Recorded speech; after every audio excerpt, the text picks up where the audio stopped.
Bismillahirrahmanirrahim. Assalamualaikum warahmatullahi wabarakatuh.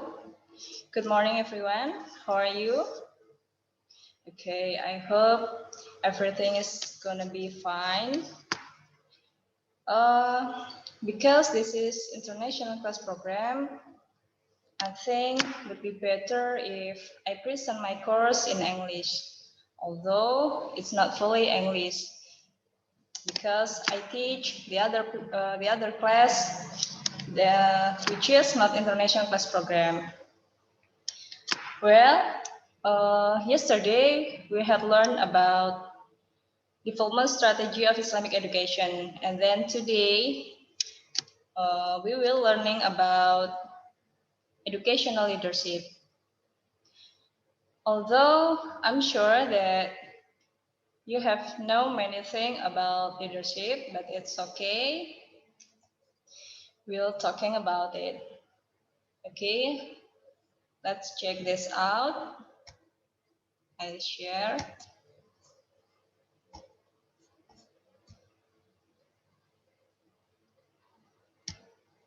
Okay, this educational leadership. What is it? We'll start from leadership. In my opinion, leadership is art. We know that management is art, and leadership is little part from management. So I think leadership is art too. So leadership is being able to mobilize ideas and values that energize other people. What it means? It means that a leader must be motivate and then suggest, support, or helping the staff so they don't feel under pressure when do their job, and then they don't feel depressed and they can feel enjoy to do their job optimally. Jadi leadership itu adalah seni begitu ya. Kepemimpinan itu adalah seni. Kenapa? Karena dia merupakan sesuatu yang indah, sesuatu strategi yang indah begitu yang digunakan untuk bisa mempengaruhi orang, untuk bisa membuat staf atau orang lain dia melakukan sesuatu meskipun mungkin mereka tidak merasa disuruh begitu. Karena cara menyuruhnya itu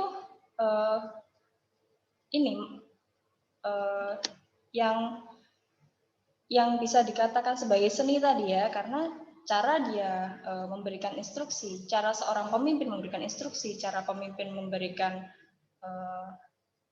komando kepada anak buahnya, kepada stafnya, itu tidak terasa bagaimana caranya biar tidak terasa sebagai sedang nyuruh begitu.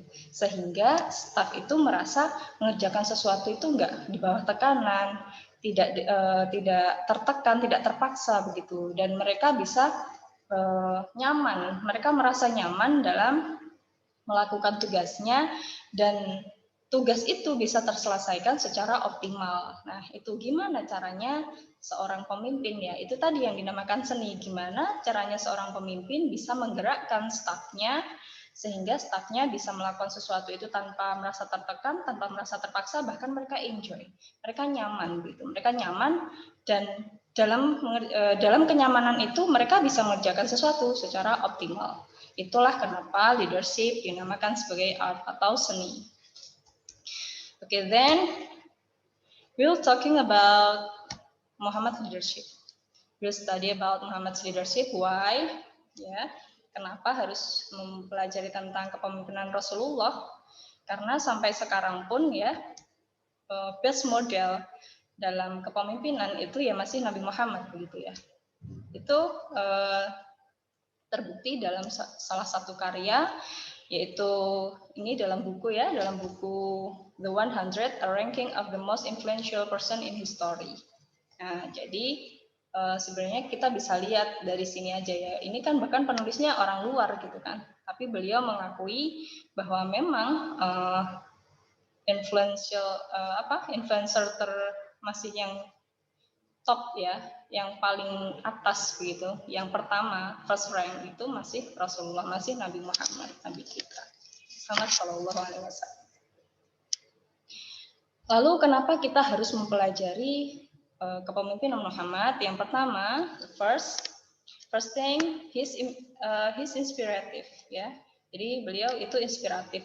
Beliau itu adalah seorang role model, suri tauladan gitu. Jadi ketika kita membaca sirah-sirah Rasul begitu ya, dalam caranya memimpin, dalam caranya berdakwah, dalam caranya merangkul masyarakat seperti itu, kita bisa melihat hal-hal yang sangat inspiratif, yang sangat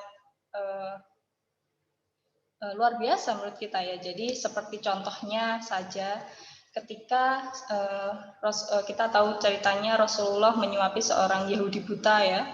Yahudi buta setiap pagi seperti itu. Bahkan beliau itu nyuapi sambil dikata-katain sama orang itu begitu ya. Jadi orang itu kan nggak tahu siapa yang nyuapi, dikata-katain begitu.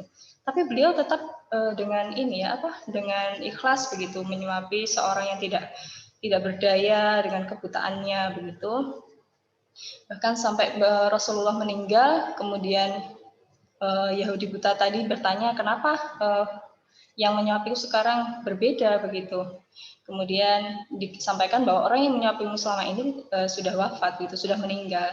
Dan sampai akhirnya beliau diberitahu bahwa itu adalah Muhammad, orang yang selama ini selalu kau caci maki begitu. Dan Yahudi buta tadi akhirnya tersentuh dan beliau memutuskan untuk masuk Islam seperti itu ya.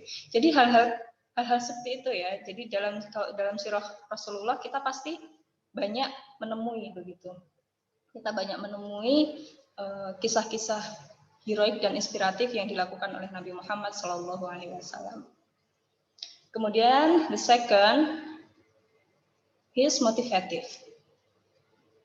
I have said that he is the best motivator ever after.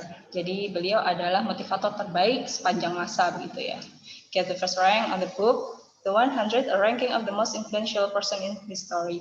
Jadi beliau mendapatkan ranking pertama dalam buku ini, the 100 ini. Jadi faktanya ya ternyata bahkan nggak cuma orang Muslim aja gitu ya. Orang-orang luar pun merasa bahwa sosok Nabi Muhammad, sosok Muhammad ini adalah sosok yang luar biasa, sangat memotivasi begitu untuk menjadi seorang pemimpin, untuk menjadi seorang pribadi, untuk menjadi seorang pejabat seperti itu ya. Sebenarnya sosok Muhammad ini adalah sosok yang masih bagi orang Barat pun itu adalah sosok yang ideal seperti itu.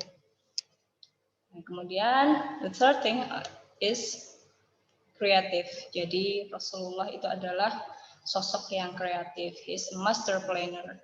Kenapa kita bisa mengatakan bahwa Rasulullah adalah master planner? We can see it from the agreement Hudaybiyah. Hudaybiyah agreement ya. Jadi dalam perjanjian Hudaybiyah, Rasulullah let Quraysh Muslim that escape from Mecca to Madinah, they will send back to Mecca. But he let the Muslim people that escape from Madinah to Mecca to stay in Mecca. Apa artinya? Mungkin kalau dilihat begitu ya. Kalau dilihat ini semacam ini bodoh ini sih, bukan kreatif seperti itu ya. Kalau orang nggak ngerti mungkin akan berkata seperti itu. Bahkan dulu para sahabat awalnya juga menyaksikan kenapa perjanjiannya dibuat seperti itu gitu ya.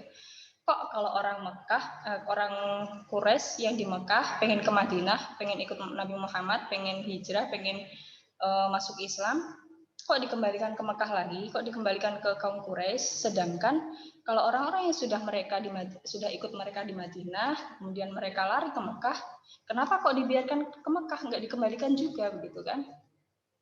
Nah, kita bisa melihat lebih dalam sebetulnya ya maksud Rasulullah begitu. Bahwa orang-orang yang dari pihak mereka ya, dari sudah ikut di Madinah, kemudian kok mereka lari ke Mekah, itu kan artinya mereka memang bisa dibilang mereka berkhianat seperti itu. Dia berpikir untuk apa kita mempertahankan pengkhianat kan seperti itu. Nah, makanya akhirnya dibiarkanlah dia ke Mekah, biar dia ke Mekah. Lalu kenapa kalau orang mau hijrah ikut ke Madinah kok dikembalikan ke Mekah? Nah, mungkin itu terlihat sangat sayang begitu ya. Tapi Rasulullah tidak begitu. Di satu sisi Rasulullah bisa membuat orang-orang Quraisy itu tenang. Orang-orang Quraisy stabil. Karena apa? Karena orang-orang mereka tidak dibawa oleh Rasulullah ke Madinah gitu. Orang-orang yang dari Quraisy tidak dibawa oleh Rasulullah ke Madinah. Tapi ternyata di belakang itu, hal kedua yang luar biasa adalah justru orang-orang yang mau hijrah ke Madinah itu tadi, karena mereka ditahan tetap di Makkah, akhirnya mereka menyebarkan itu, mereka menyebarkan keyakinan mereka itu di Makkah, yang tidak bisa dilakukan dari orang-orang yang berada di Madinah seperti itu.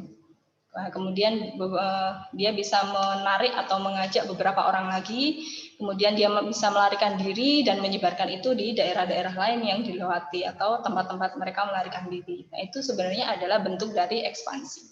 Jadi sebetulnya Rasulullah itu memang benar-benar kreatif begitu ya. Dari hal seperti itu tadi, beliau bisa menjaring atau memperoleh dua keuntungan sekaligus.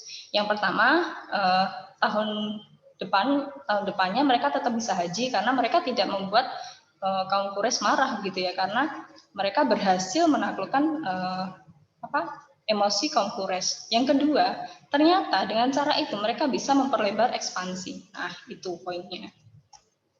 Okay, and then we're talking about best characters of leadership. There are seven characters.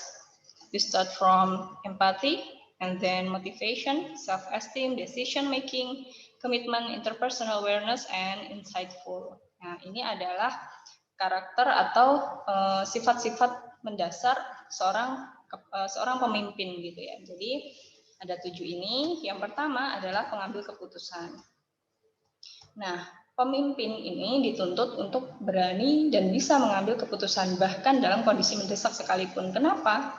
Karena dia adalah tempat bergantung dari sebuah organisasi. Kalau dia tidak bisa mengambil keputusan, maka organisasi tidak akan bisa berjalan. Nah, maka sebagai seorang pemimpin, dia harus punya mental yang kuat untuk bisa mengambil dan berani mengambil keputusan. And then the second and third is empathy and motivate. Jadi dia punya kekuatan untuk memotivasi dan dia punya kedalaman hati untuk berempati seperti itu. Kenapa kok pemimpin harus empati begitu ya? Bagaimana seorang pemimpin bisa memahami orang-orang di sekelilingnya dengan baik kalau dia tidak punya empati yang besar gitu. Nah, jadi dengan empati seorang pemimpin bisa turut merasakan apa yang dirasakan bawahannya, turut merasakan apa yang dirasakan masyarakat.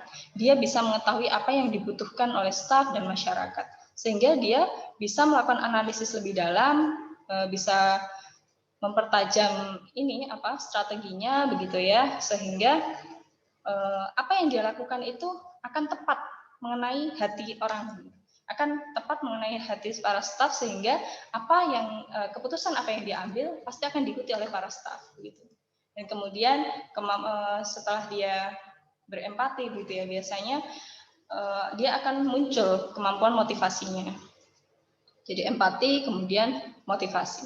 Staf-staf yang mungkin mereka sedang low motivation gitu ya, less motivation, kemudian diberikanlah motivasi. Nah, kalau nggak empati gimana bisa ngerti kalau stafnya ini sedang butuh motivasi gitu ya. Seperti itu. Kemudian the fourth is ini harga diri, self esteem. Jadi harga diri itu kenapa butuh harga diri? Oh jelas, pemimpin itu membawa organisasi gitu ya. Organisasi itu harus berdiri. Gimana kalau nggak punya harga diri gitu ya? Jadi seorang pemimpin itu harus disegani, baik itu di internal maupun di eksternal begitu. Di internal untuk apa? Di internal adalah untuk membangun soliditas gitu, sehingga semuanya bergantung pada beliau, bukan menggantungkan hidup atau keseluruhan ya. Artinya adalah semua itu taat atau patuh pada keputusan pemimpin gitu. Nah, eksternalnya adalah agar marwahnya organisasi itu terjaga begitu, sehingga banyak yang merasa takdim atau tertarik kepada organisasi yang dibawahi seperti itu. Kemudian yang kelima adalah komitmen ya. Ini jelas seorang pemimpin harus punya komitmen gitu. Kalau tidak dia nggak punya komitmen, di mana seseorang pemimpin itu bisa istiqomah ya, dalam memimpin, karena menjadi pemimpin itu bisa dibilang berat karena memang ada salah benar, tetap biasanya pasti ada yang tidak cocok gitu. Ada yang tidak cocok, ada yang nggak srek seperti itu kan. Maka dibutuhkan komitmen yang kuat. Dia berkomitmen bahwa tujuannya itu apa, dia harus terpaku pada tujuannya dan nggak goyah gitu ya, tidak mudah goyah oleh faktor-faktor di luar itu. Kemudian yang keenam adalah kesadaran interpersonal. Jadi kemampuan dia membangun komunikasi dengan orang-orang, kemampuannya membangun kultur sosial begitu. Jadi sosialnya baik, komunikasinya baik, sehingga keberadaannya bisa lebih mudah diterima seperti itu. Kemudian yang ketujuh adalah berwawasan luas. Kenapa harus berwawasan luas? Ya, seorang pemimpin yang baik harus punya banyak referensi seperti itu. Jadi banyak referensi, banyak wawasan, dia ngerti kondisi bagaimana situasi di luar, bagaimana situasi di dalam, kemudian faktor-faktor pendukung, ekonomi, sosial, budaya, dan sebagainya. Bagaimana semua itu wawasan yang dia miliki bisa kemudian diramu dan dituangkan dalam bentuk strategi-strategi yang sesuai, yang bermanfaat untuk mencapai tujuan atau visi dari organisasi itu tadi. Itu tentang best characters of leadership. And then we're talking about leadership style atau gaya kepemimpinan.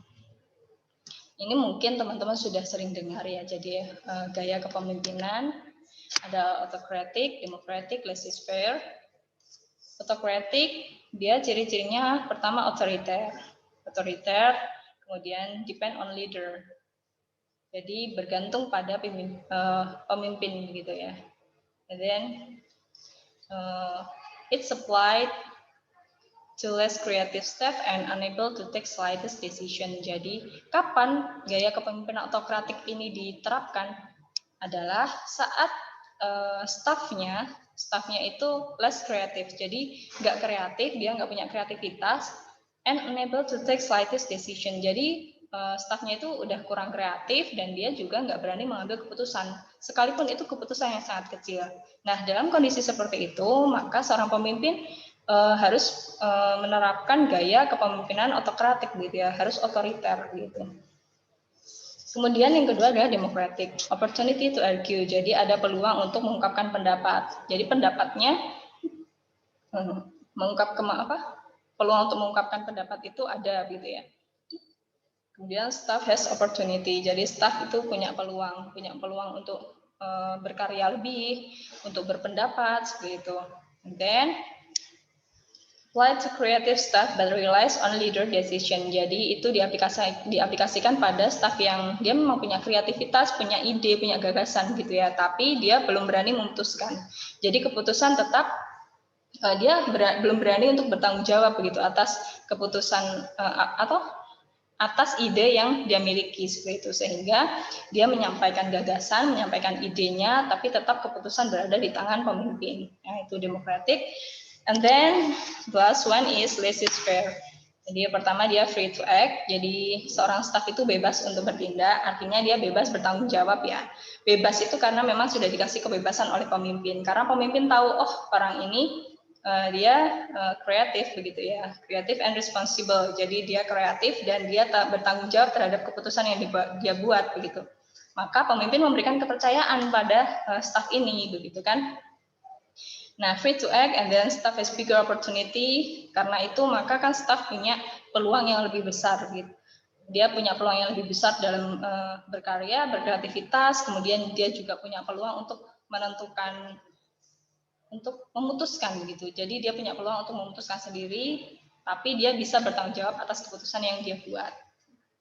Like that. And then so there is no bad leadership style. Tidak ada gaya kepemimpinan yang buruk. And no one size fits all leadership. Tidak ada satupun yang memang sesuai, betul-betul sesuai dengan kepemimpinan. Jadi ya nggak ada satu yang terbaik, nggak ada satupun yang memang terbaik yang bisa terapkan untuk semua kondisi seperti itu. Maka itu tadi ya yang ketiga, tiga itu tadi semuanya baik dan tidak ada yang jelek seperti itu. Jadi ketiga gaya kepemimpinan tadi bisa diterapkan sesuai dengan kondisi masing-masing di lapangan gitu. Bagaimanakah kondisi stafnya? Nah, itu diterapkan sesuai dengan penjabaran tadi di depan tadi. Nah, lebih bagus lagi kalau seorang pemimpin bisa menguasai ketiga gaya itu tadi ya. Jadi tiga-tiganya dia kuasai sehingga dia bisa menerapkan kemampuan masing-masing kemampuannya pada setiap kondisi yang berbeda. Karena kan mungkin staf yang dia di bawahinya ya, staf yang berada di bawah kepemimpinannya itu kan mungkin karakternya berbeda-beda begitu ya. Sehingga akan lebih baik kalau dia bisa menguasai ketiga-tiganya. Okay. Then a leader is one who knows the way, goes the way and shows the way. Nah, jadi leader itu pemimpin adalah seseorang yang tahu jalan, dia mampu melewati jalan dan dia juga mampu menunjukkan jalan. John Maxwell ini ya. Jadi seorang pemimpin itu punya kemampuan yang menyeluruh, gitu. Diharapkan punya kemampuan yang menyeluruh. Dia tahu, ya dia tahu, tapi tidak sekedar tahu. Dia juga bisa melewati apa yang harus dilakukan untuk mengembangkan sebuah organisasi. Dia bisa melakukannya. Dia ngerti strateginya, dia tahu misinya bagaimana. Dan yang kemudian setelah dia tahu dan bisa melewati, kan dia nggak mungkin berjalan sendiri begitu kan. Seorang pemimpin nggak mungkin berjalan sendiri, maka dia harus mampu shows the way. Dia harus bisa menunjukkan jalan. Artinya seorang pemimpin harus bisa mengarahkan para stafnya. Jadi dia pertama dia punya visi ya, dia tahu jalan, punya visi, kemudian dia punya misi, bisa melewati jalan gitu ya. Jadi melewati jalan itu kan dengan ada misi-misinya, bagaimana apa aja nih nanti misinya, strateginya gitu ya. Kemudian yang terakhir dia bisa mengorganisir, bisa mempengaruhi orang-orang untuk menunjukkan kepada staf-stafnya untuk melalui jalan ini untuk mencapai tujuan tadi. Seperti itu. Okay, and then we'll study about past leaders. Kenapa kita harus belajar tentang pemimpin-pemimpin masa lalu gitu ya? Kenapa enggak ya udah sih belajar aja dari pemimpin-pemimpin sekarang, lo enggak masalah. Kita belajar dari siapapun boleh begitu ya. Kita mau mengidolakan pemimpin yang ada di sekeliling kita sekarang juga boleh. Tapi dalam mengkaji sesuatu memang kita tidak boleh melupakan pemimpin-pemimpin ideal pada zaman dahulu karena beliau juga adalah panutan kita gitu. Ya, Harun ar-Rasyid yang pertama. Harun ar-Rasyid lead for 23 years. Jadi memimpin selama 23 tahun pada pada tahun 786 sampai 809 Masehi. Nah, dalam memimpin 23 tahun ini, Harun ar-Rasyid itu achieve the magnificent era. Jadi dia bisa mencapai puncak kejayaan ya, itu pada dinasti Abbasiyah di Baghdad. Jadi Harun ar-Rasyid bisa mencapai puncak kejayaan ilmu pengetahuan Islam pada saat itu. Nah, kenapa kok bisa seperti itu? Jadi, he bring up Muslim intellectuals. Jadi, Harun ar-Rasyid itu dia bisa melahirkan atau memunculkan para ilmuwan-ilmuwan Muslim. Melalui apa? Melalui Baitul Hikmah. Jadi, Baitul Hikmah itu semacam perguruan tinggi kalau sekarang ya. Terus siapa aja yang dilahirkan gitu ya? Ya, such as Al-Kindi, Al-Farabi, Al-Khwarizmi, Al-Ghazali, Al-Batani gitu ya. Jadi beliau ilmuwan-ilmuwan itu ada yang di bidang matematika, ada yang di bidang pendidikan, tasawuf, psikologi, kemudian bidang filsafat, ada Ibnu Sina di bidang kedokteran seperti itu ya. Jadi kenapa dikatakan puncak kejayaan ilmu pengetahuan Islam pada saat itu? Karena pada masanya Harun ar-Rasyid inilah banyak muncul ilmuwan Islam seperti itu ya. Jadi integrasi antara Islam dan pengetahuannya itu sangat berkembang begitu pada saat itu. And then he is wise and fair, prospering the people. Jadi beliau adalah seorang pemimpin yang adil dan bijaksana, itu jelas ya. Kemudian dia bisa menyejahterakan masyarakatnya. Nah, ini PR. Pemimpin harus bisa menyejahterakan masyarakatnya. Kenapa harus kita tetap studi pada pemimpin zaman dahulu ya, karena pemimpin zaman dahulu itu sangat memperhatikan kondisi kesejahteraan masyarakat juga begitu. And then the second one is Muhammad Al-Fatih. He's obedient Muslim. Jadi beliau itu adalah Muslim yang rajin ya. Obedient Muslim and then brave, sincere, smart, insightful, and then fair. Jadi Muhammad Al-Fatih itu sejak usia dini, dia masih kecil, itu sudah rajin sholat tahajud, nggak bolong sama sekali. Di bawah asuhan sang guru, Syekh Syamsuddin begitu. Beliau sangat rajin beribadah. Ibadah sunnah itu sudah rajin dari kecil. Maka tidak heran begitu bahwa kekuatan spiritualnya itu memang sangat kuat. Nah, berguru pada gurunya Syekh Syamsuddin itu Muhammad Al-Fatih yang memang sangat disiplin terhadap ilmu ya. Muhammad Al-Fatih ini bisa menguasai 3 bahasa sekaligus. Dan pada masanya itu belum ada orang yang bisa menguasai 3 bahasa ya, bahasa Arab, bahasa Turki, dan bahasa Persia. Nah, itu adalah salah satu kelebihan Muhammad Al-Fatih karena kecerdasannya itu ya, dia cerdas, dia menguasai 3 bahasa, maka dia untuk membangun jaringan pun kan akan lebih mudah begitu, karena dia bisa berkomunikasi dengan orang-orang di luar bahasanya seperti itu.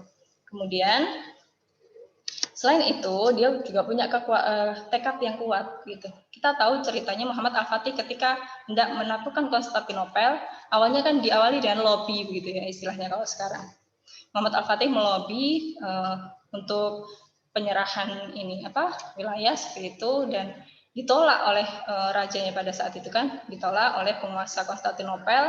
Dan apa yang dikatakan Al-Fatih? Al-Fatih mengatakan, baiklah kalau begitu tunggu saja. Akan ada masa aku memiliki kedudukan di Konstantinopel atau aku akan terkubur di dalamnya seperti itu. Nah, itu kan sebenarnya menyiratkan bahwa dia itu siap menang atau mati gitu. Itu adalah wujud tekad yang kuat dari seorang Muhammad Al-Fatih gitu. Dia memang pemimpin, dia punya tekad yang sangat kuat gitu, dan dia adalah sosok yang pemberani. Coba pada saat itu ya Muhammad Al-Fatih kalau mimpin perang, kemudian pas ada serangan musuh itu, kalau masyarakat pasukannya pada sembunyi ya, kalau ada serangan musuh kan biasanya ya pasti pasukan ada takut-takutnya lah, gitu kan, mereka sembunyi di balik pohon. Nah, Muhammad Al-Fatih yang berteriak memotivasi mereka bahwa tujuan mereka memenangkan ini adalah untuk Allah seperti itu. Akhirnya Muhammad Al-Fatih maju ke posisi atau barisan paling depan memberikan motivasi. Nah, itu adalah bentuk keteladanan juga gitu ya. Dia maju paling depan siap untuk mengorbankan dirinya sehingga itu bisa memunculkan semangat bagi para pasukannya seperti itu. Itu adalah sosok Muhammad Al-Fatih. And then the last one is Umar bin Abdul Aziz. Nah, Umar bin Abdul Aziz ini well known as fifth Khalifah. Jadi sampai dijuluki sebagai khalifah kelima ya. Kenapa begitu? Saking pinternya beliau membangun pemerintahan. Bahkan beliau itu sukses to implement the good governance gitu ya. Jadi sukses untuk menerapkan prinsip good governance begitu. Jadi pemerintahan yang baik, pemerintahan yang memang tertib. Kemudian bisa dikatakan masyarakatnya itu bisa mencapai masyarakat madani gitu ya. Dia fighting poverty. Umar bin Abdul Aziz ini bisa mengentaskan kemiskinan seperti itu.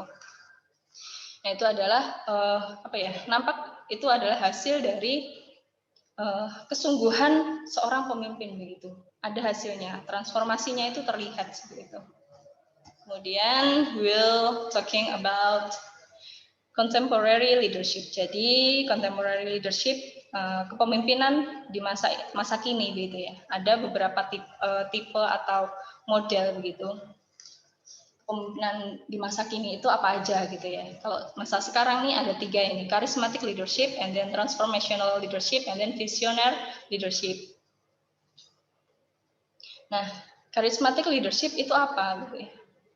Jadi charismatic leadership itu adalah kepemimpinan yang dia kekuatannya atau powernya itu adalah muncul dari dalam kepribadian. Sebenarnya kalau di daerah kalau di lingkungan kita sekarang mungkin ya kiai lah ya. Kiai itu kan punya karisma.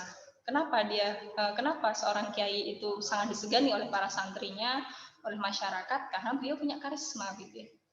karisma kepribadian. Nah, kalau dalam Islam, karisma atau kepribadian yang baik itu akan muncul dari hati yang khusyuk begitu.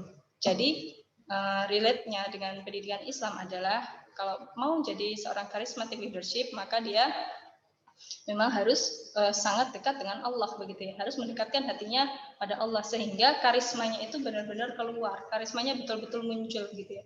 Dan karisma itu bukan karisma yang pencitraan begitu ya, tapi karisma itu muncul karena bersihnya hatinya, kemudian teguhnya pendiriannya, teguhnya imannya, seperti itu. Charismatic leadership. And then second is transformational leadership. Jadi kepemimpinan yang transformatif yang bisa membawa perubahan. Itu adalah kepemimpinan yang bisa mengentaskan masyarakatnya atau stafnya gitu ya, dari kondisi yang kurang menuju kondisi yang lebih baik. Jadi ada hasil yang nampak gitu ya, transformasinya itu ada. Jadi sekarang transformational leadership itu dituntut karena memang orang-orang sekarang itu pengen lihat hasilnya begitu. Kepemimpinanmu menghasilkan apa begitu. Dia harus ada transformasinya, harus ada perubahannya. And then the last one is visionary leadership. Jadi kepemimpinan yang visioner. Yang seperti apa kepemimpinan yang visioner itu? Nah, kepemimpinan yang visioner itu adalah kepemimpinan di mana seorang pemimpin itu dia punya visi yang jauh ke depan seperti itu. Dia punya ide, punya gagasan itu selalu fresh dan bahkan itu belum dimiliki oleh orang lain seperti itu. Jadi dia visioner, dia bisa selangkah lebih maju atau lebih di depan dibandingkan orang-orang di sekitarnya. Itulah kenapa dia menjadi seorang pemimpin, karena dia punya ide-ide yang selalu idenya itu ide-ide cerdas, ide brilian, dan itu tidak terfikirkan oleh orang lain, sehingga itu bisa menjadi sebuah inovasi, gebrakan, kreativitas gitu ya, yang mungkin bisa menjadi produk yang diunggulkan dalam sebuah organisasi seperti itu. Okay, and then what's contemporary issues of leadership? Jadi isu-isu apa aja kemudian isunya apa aja ya dalam kepemimpinan masa kini itu? There are two.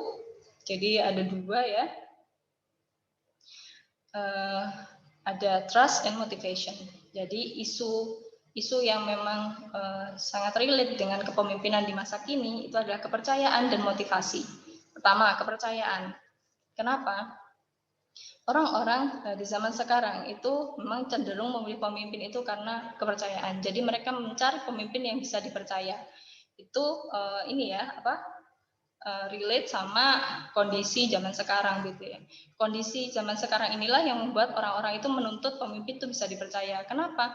Karena mereka nggak mau kemudian nanti di tengah jalan pemimpin mereka itu ternyata opportunistik begitu. Ketika mereka pemimpin sudah menduduki jabatan tertentu, ternyata dia cuma memanfaatkan orang-orang di sekitarnya atau dia cuma memanfaatkan mengambil peluang dari kedudukan yang sudah dia tempati seperti itu.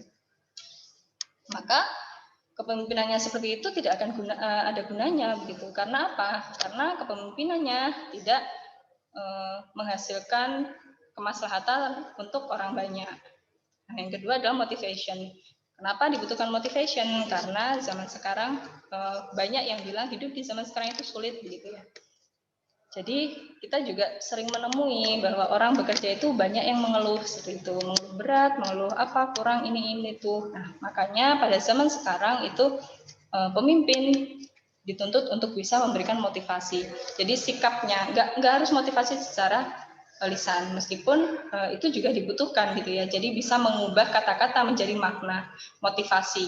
Di kata-kata yang keluar dari seorang pemimpin bisa menjadi makna pada setiap staff atau person orang yang dihadapinya seperti itu. Nah, itu jadi seputar kepemimpinan bisa kita terapkan dalam educational leadership ya, dalam kepemimpinan pendidikan, semua itu tadi, karena memang pendidikan itu adalah salah satu poin penting gitu ya dalam menciptakan sebuah negara, sebuah bangsa yang madani, yang dia mandiri, kemudian bermartabat begitu ya. Maka kepemimpinan yang dibangun juga harus kepemimpinan yang baik.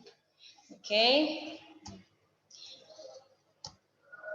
You all agreed, ya? Okay, I think it's enough. And don't forget to give your feedback on our classroom. Jadi, silahkan berikan tanggapan nanti di WhatsApp group, gitu ya, kita diskusikan. Okay, I think it's enough. Assalamualaikum warahmatullahi wabarakatuh.